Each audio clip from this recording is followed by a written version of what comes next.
Sa ilalim ng bundok na ito ay nakatago ang isang base na idinisenyo upang makaligtas sa direktang pagsabog ng isang nuclear bomb. Itinayo ito para sa 14 na submarine.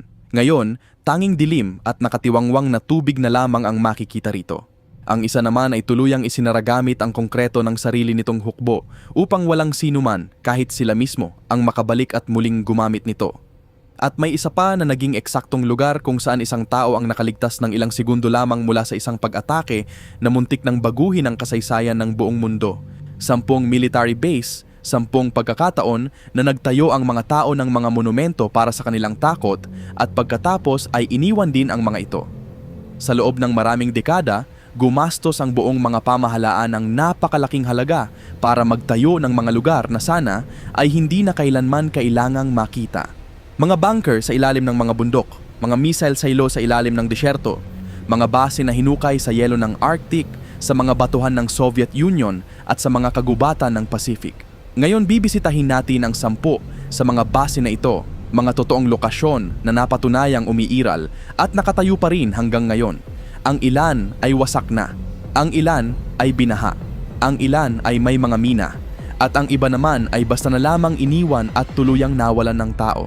Mga tahimik na monumento sa takot na mismong mga tao rin ang lumikha. Pero bago tayo magsimula, kung bago ka pa lamang sa aming channel, i-click muna ang subscribe button at paki-on na rin ng notification bell para naman lagi kang updated sa mga bago pa naming video. Number 10. Stanley R. Michelson Complex, The Pyramid, North Dakota, United States.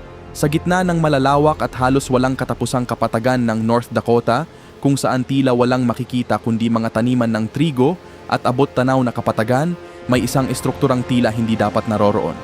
Isang pyramid na gawa sa konkreto na mahigit 30 metro ang taas sa gitna ng halos walang katao-taong lugar. Hindi ito templo, hindi rin ito isang likhang sining. Isa itong radar at missile defense facility na itinayo ng United States Army na may iisang pangunahing layunin.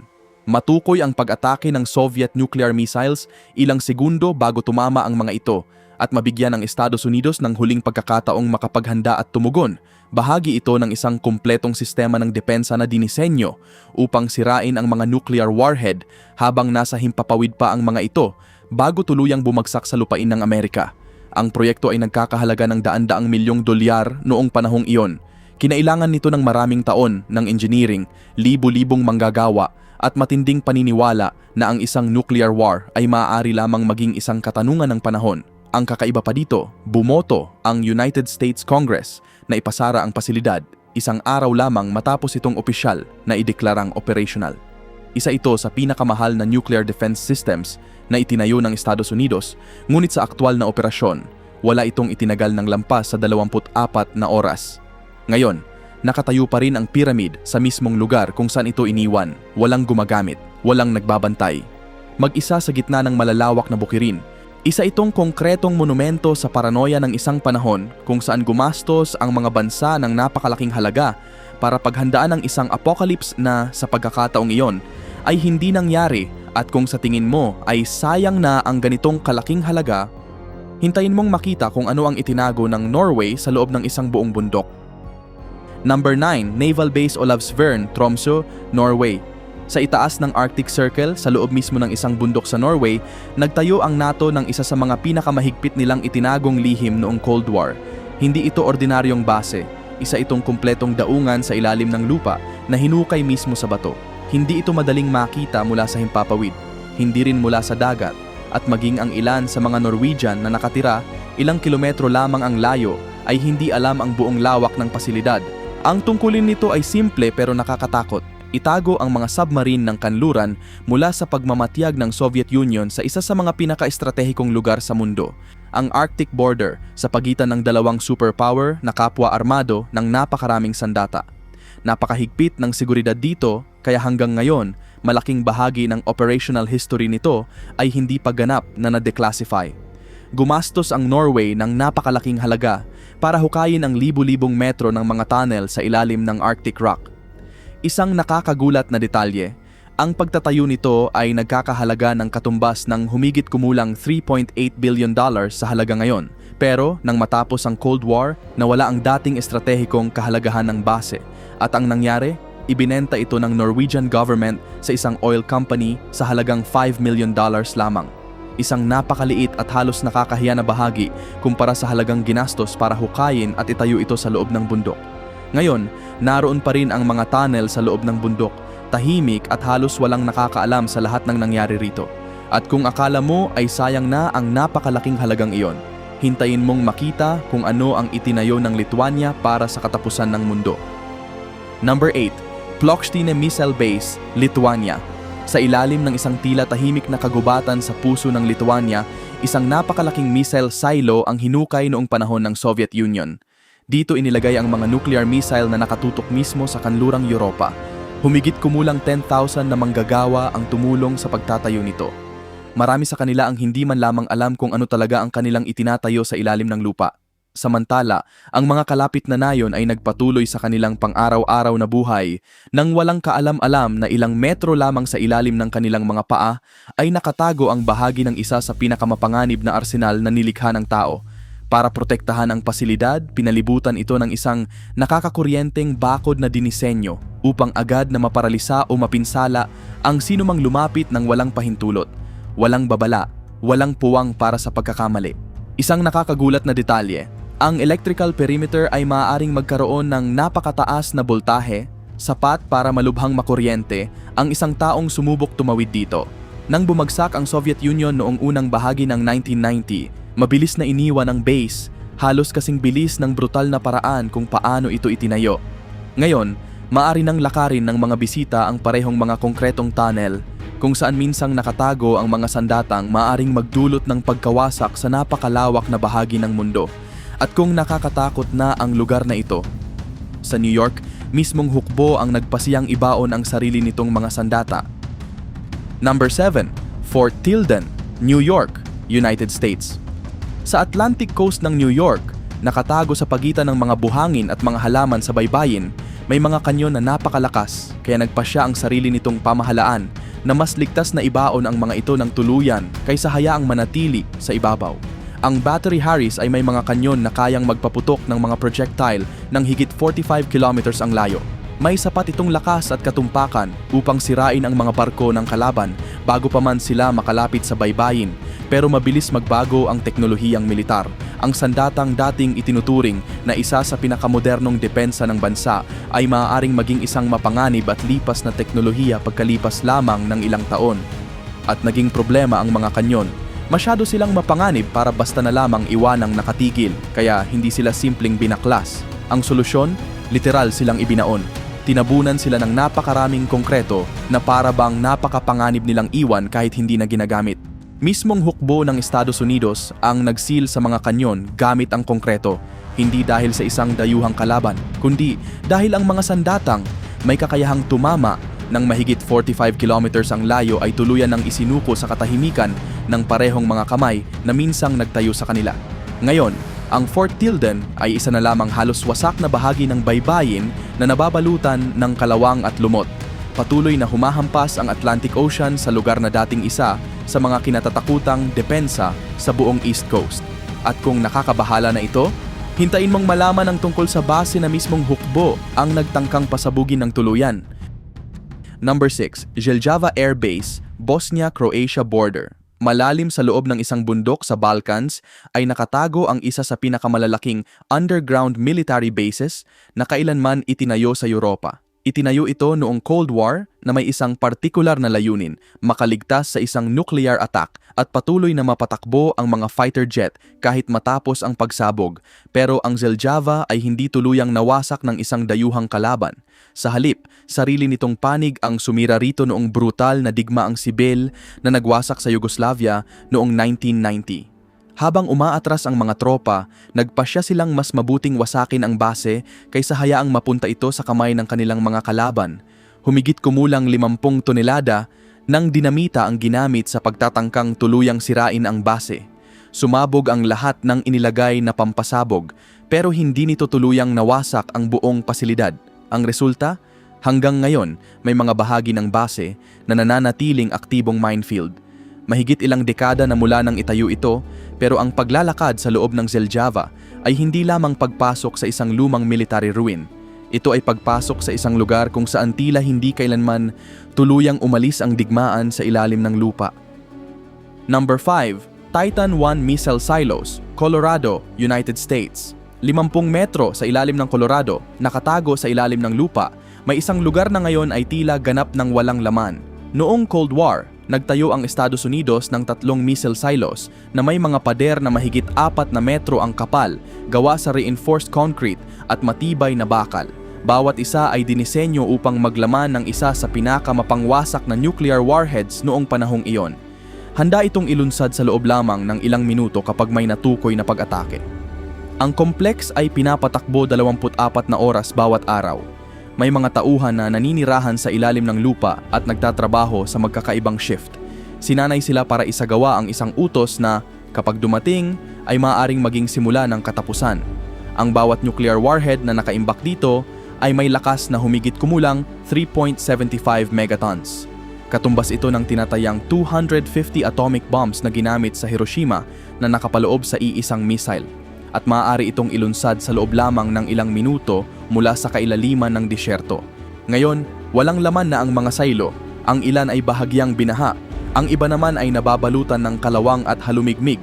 Pero ang malamig na realidad ng apocalypse na minsang nakaimbak sa lugar na ito ay mahirap pa ring isipin kapag bumababa ka sa madilim na mga istrukturang gawa sa konkreto. At kung parang katapusan na ng mundo ang lugar na ito, hintayin mong makita kung ano ang ibinaon ng Estados Unidos sa ilalim ng yelo ng Arctic. Number 4. Camp Century, Greenland. Malalim sa ilalim ng yelo ng Greenland, nagtayo ang Estados Unidos noong Cold War ng isang kumpletong military base. Mayroon itong sariling portable nuclear reactor para sa kuryente. Nakatago ito sa ilalim ng napakaraming layer ng yelo na noong panahong iyon ay inakala nilang mananatili roon magpakailanman. Ang ideya ng proyekto ay simple. Unti-unting natabunan ng yelo ang buong base at itatago ito magpakailanman.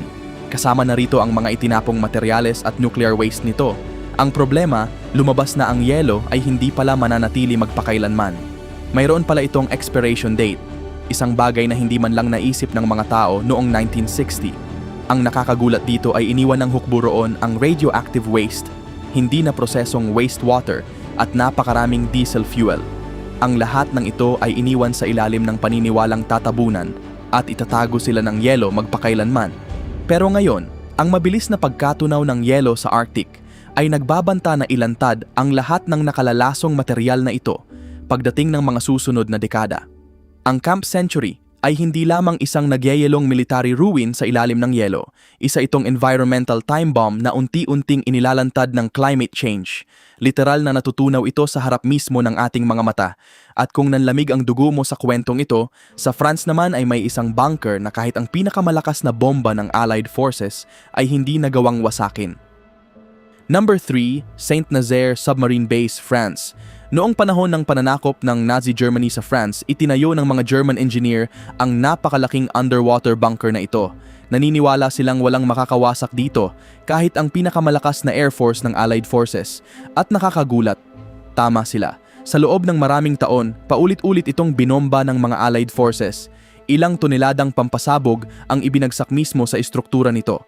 Ang lungsod ng Saint-Nazaire ay halos tuluyang nawasak ng mga pag-atake sa paligid ng bunker. Pero ang bunker, nanatili itong nakatayo. Halos walang naging epekto ang napakaraming pambobomba dito. Napakatibay ng bunker na kahit ngayon, mas magiging magastos pa ang tuluyang paggiba rito kaysa hayaan na lamang itong manatili kung nasaan ito. Kaya hanggang ngayon, bahagi pa rin ito ng mismong urban landscape ng lungsod. Halos 80 taon matapos, ang digmaang naging dahilan ng pagtatayo nito. Ang Saint-Nazaire ay literal na isang monumentong walang sinumang gustong itayo. Pero isang buong lungsod ang natutong mabuhay kasama nito, araw-araw, henerasyon matapos ang henerasyon. At kung sa tingin mo ay imposibleng wasakin ang bunker na ito, hintayin mong makilala ang bunker na sadyang idinisenyo para makaligtas sa isang ganap na nuclear war. Number 2. Balaclava Submarine Base, Object 825 GTS, Crimea. Direktang hinukay sa loob ng isang bundok sa Crimea noong Cold War, ang top-secret Soviet facility na ito ay idinisenyo upang magtago ng hanggang 14 na submarino ng sabay-sabay. Protektado ito laban sa halos anumang uri ng conventional attack at maging sa nuclear attack. Hindi lang ito itinayo para magsilbi bilang base militar sa panahon ng digmaan. Partikular itong idinisenyo para makaligtas mismo sa digmaan. Ang buong complex ay dinisenyo upang gumana ng ganap na nagsasarili sa loob ng ilang buwan na may sariling supply ng tubig, enerhiya, pagkain at mga tauhan. Kung dumating ang pinakamasamang senaryo, maaari itong tuluyang mahiwalay sa mundo at patuloy na gumana ng walang tulong mula sa labas. Isang nakakagulat na detalye, idinisenyo itong makayanan ang direktang tama ng isang 100 kiloton nuclear bomb sa mismong pasukan nito at manatiling operational pagkatapos ng pagsabog. Sa loob nito ay naroon ang mga armadong submarinong handang tumugon anumang oras. Ngayon, baha na ang mga tunnel nito at kalawangin na ang mga pintuan. Nakatayo pa rin ang mga ito bilang tahimik na labi ng isang planong ginawa para sa kaligtasan. Isang plano na, mabuti na lamang, ay hindi kailanman kinailangang gamitin. At kung para sa iyo ay ito na ang pinakahuling antas ng mga bunker. Ang number 1 ngayon ay hindi lamang isang ordinaryong military ruin. Ito ang lugar kung saan minsang nakasalalay ang kapalaran ng milyon-milyong tao. Number 1, Wolf's Lair, Kętrzyn, Poland. Sa loob ng mahigit 800 araw, sa gitna ng isang tila tahimik na kagubatan sa silangang Poland, nakatayo ang isang napakalaking fortified complex. Ito ang personal na headquarters ni Adolf Hitler. Hindi ito basta isa pang military base sa napakaraming base noong World War II. Dito sa mismong mga konkretong pader na ito, pinlano ang mga operasyong militar na nakaapekto sa takbo ng buong digmaan at dito rin ginawa ang mga administratibong desisyong direktang nag-ambag sa sistematikong horror ng Holocaust. Ang buong complex ay napapalibutan ng mga minefield, electric fence at maraming security perimeter. Dahil alam ng mga taong nasa loob kung gaano karaming tao sa buong mundo ang gustong makita si Hitler na makitil. Isang nakakagulat na detalye, noong July 1944, nakaligtas si Hitler sa assassination attempt na tinatawag na July 20 plot. Ang isang malaking mesa na gawa sa makapal na oak ang nakatulong sumalo sa malaking bahagi ng shockwave mula sa bombang inilagay sa loob ng headquarters. Isa ito sa pinakamalapit na pagtatangkang kumitil kay Hitler. Pero nabigo ang plano at sa isang kakaibang pagkakataon, malaking bahagi ng dahilan ay isang simpleng piraso ng muebles. Ang Wolf's Lair ay hindi lamang ang pinakamadilim na guho sa listahang ito. Ito ang pisikal at totoong epicenter ng kasamaan na nagbago sa buong takbo ng ika-20 siglo. At hanggang ngayon, nakatayo pa rin ito sa gitna ng tahimik na kagubatan na para bang alam mismo ng kagubatan kung ano ang eksaktong nangyari sa loob ng mga pader na ito.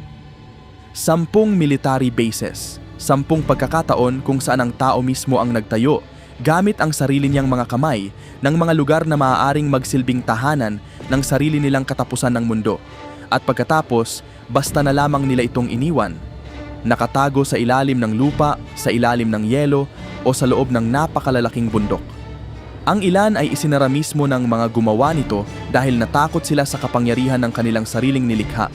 Ang iba naman ay ibinenta sa halagang halos barya lamang, isang simbolikong bahagi kumpara sa napakalaking halagang ginastos para itayo ang mga ito.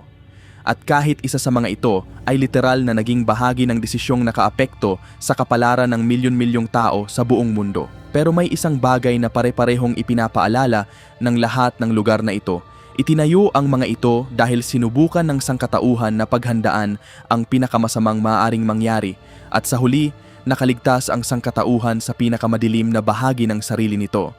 Ngayon, ang mga base na ito ay abandonado na, kinakalawang, binabaha o tuluyang walang laman.